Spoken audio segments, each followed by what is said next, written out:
Leitura do dia 103/365. O 1 Reis 19 a 22. Esse é o projeto Bíblia em 365 dias. Estaremos dia a dia cada vez mais próximos do nosso Deus Pai Celestial. Referência à leitura do dia 13 de abril de 2023 do Plano Anual. 1 Reis 19.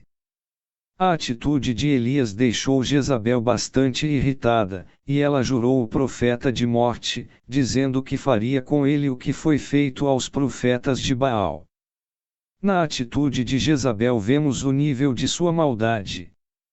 A nação havia acabado de testemunhar um grande feito de Deus, quando o fogo consumiu o holocausto e após a oração de Elias, as chuvas voltaram a regar Israel.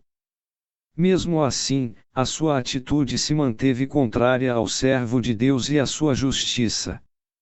É provável, no entanto, que Jezabel não tocasse em Elias naquele momento por causa do respeito que o povo tinha por ele, mas de toda forma ela o ameaçou. Palavras destrutivas. De alguma forma, as palavras destrutivas da rainha alcançaram o coração do profeta Elias, e ele, com medo e desanimado, deixou Israel e foi se esconder em Judá. Ele fugiu do reino do norte para a parte mais ao sul dos territórios de Judá, um lugar que não podia ser considerado seguro. Mesmo assim ele foi. Despedindo seu servo, resolveu se escondeu perto da montanha do Sinai e ali desejou a morte. Essa súbita e extraordinária depressão mental surgiu após uma grande confiança inspirada pelos milagres operados no Carmelo e pela disposição que o povo ali demonstrava.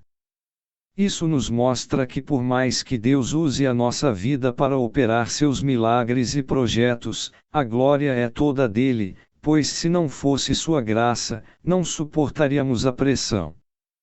Contudo, o Senhor foi ao seu encontro. Seguiu os passos do profeta e lhe deu comida, bebida, conforto, segurança e encorajamento. Elias na caverna em Horebe. Sentindo-se revigorado e obediente à palavra do Senhor, Elias seguiu viagem, mas o desânimo logo o cercou novamente e ele entrou em uma caverna em Horebe e parou. Berseba é uma vasta extensão de colinas de areia, coberta com arbustos, cujos galhos altos e espalhados, com suas folhas brancas, proporcionam um tom muito alegre e refrescante ao ambiente. Em sua graça, Deus não perdeu de vista seu servo fugitivo, mas cuidou dele e, milagrosamente ministrando às suas necessidades e capacitando-o para o término da viagem. Na solidão do Sinai, Deus apareceu para instruí-lo. O que você faz aqui, Elias? Foi uma pergunta profunda e intrigante dirigida a alguém que havia sido chamado para uma missão tão árdua e urgente como a sua. Vendo-o, o Senhor lhe perguntou por que havia parado.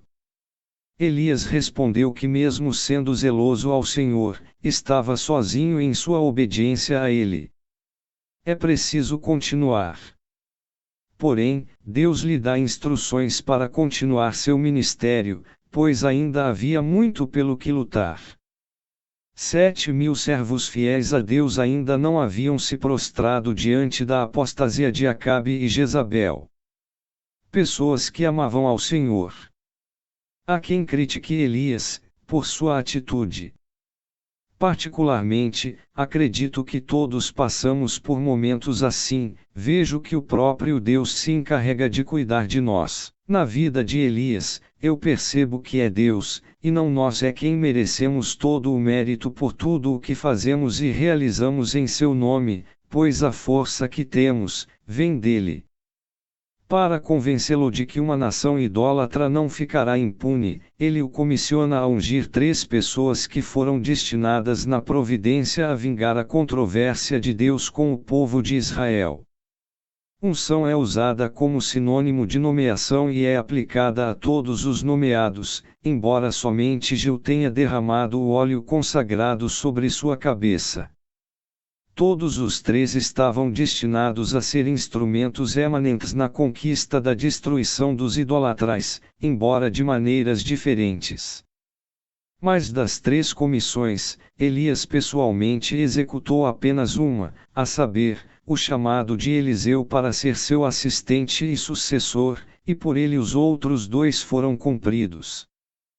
Tendo assim satisfeito o zelo ardente do profeta desanimado, mas sincero e piedoso, o Senhor passou a corrigir a impressão errônea sob a qual Elias estivera trabalhando, de ser o único crente da verdadeira religião na terra, pois Deus, que vê em segredo e sabia tudo o que era seu, sabia que havia 7.000 pessoas que não haviam prestado homenagem, literalmente, beijou a mão, a Baal. Elias encontra Eliseu. Revigorado e restaurado, Elias obedece à voz do Senhor e encontra Eliseu, aquele que assumirá o posto de profeta, em seu lugar. A atitude de Eliseu é uma das mais belas que vejo em um vocacionado.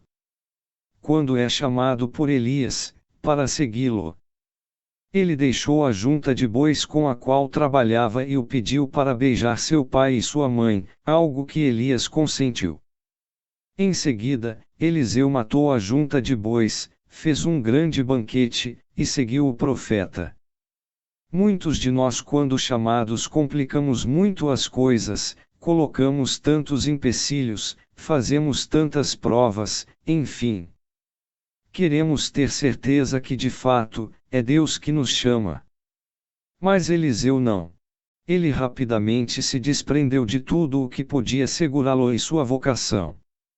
Além disso, ele mata os animais, com os quais trabalhava, o que na minha visão é uma garantia de que nunca mais voltaria para a velha vida. O que vejo neste homem de Deus, é uma convicção maravilhosa em Deus e no chamado. 1 Reis 20.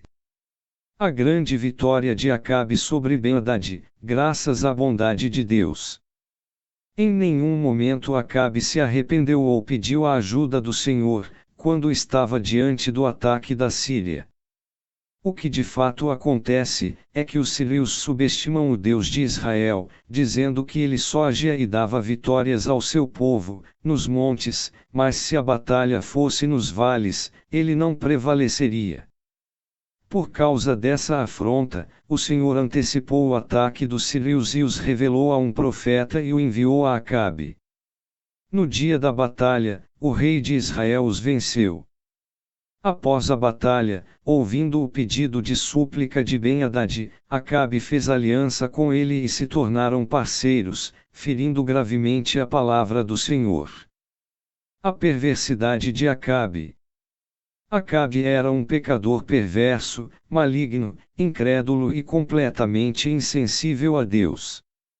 Ele é uma perfeita representação do Anticristo, cujo espírito habita entre nós, atualmente. Em nenhum momento ele ora a Deus, seja para pedir ajuda ou demonstrar gratidão. Mesmo diante de grande vitória sobre Ben-Hadad, ele permaneceu indiferente, e mais, fez aliança com os inimigos de Deus e de Israel.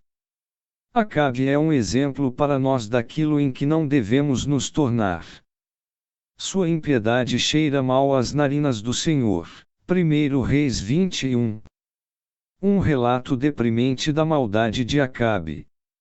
Ele falou com Nabote para comprar sua vinha, mas ele recusou, dizendo que era uma herança e não a venderia, como honra à memória de seus pais. Contudo, o rei ficou contrariado, a ponto de não conseguir dormir, nem comer. Jezabel, percebendo, perguntou o que havia acontecido. Acabe contou que estava assim por causa da vinha de Nabote, que ele queria comprar, mas não estava à venda.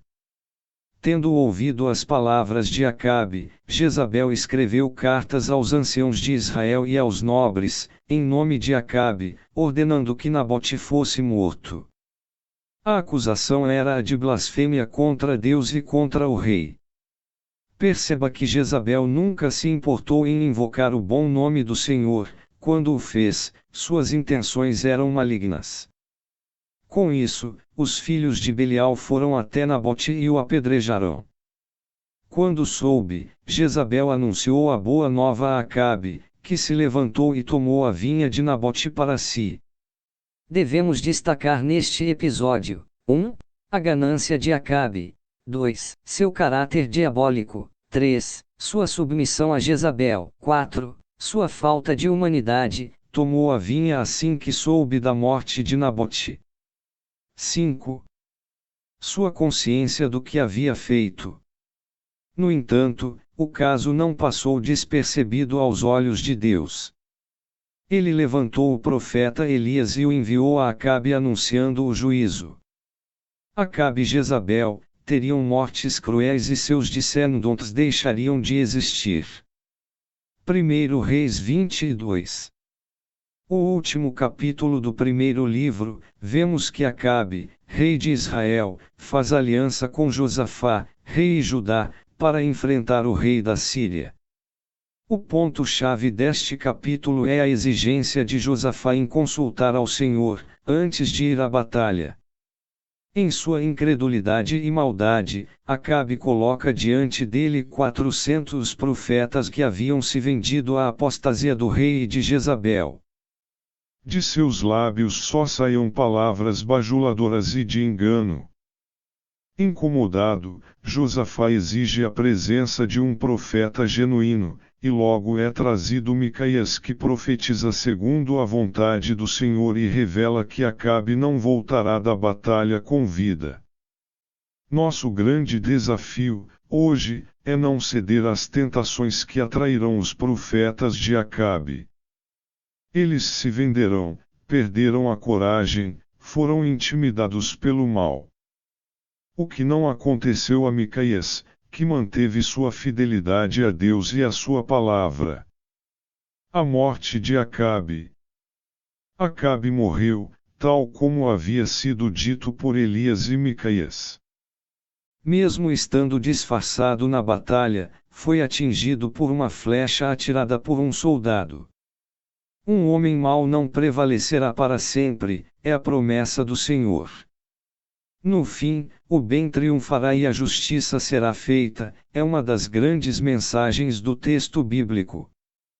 Vemos na história de Acabe, uma figura do que acontecerá a Satanás, o Anticristo e a besta. Eles serão derrotados, julgados e lançados no lago que arde com fogo e enxofre, e nunca mais causarão mal aos santos.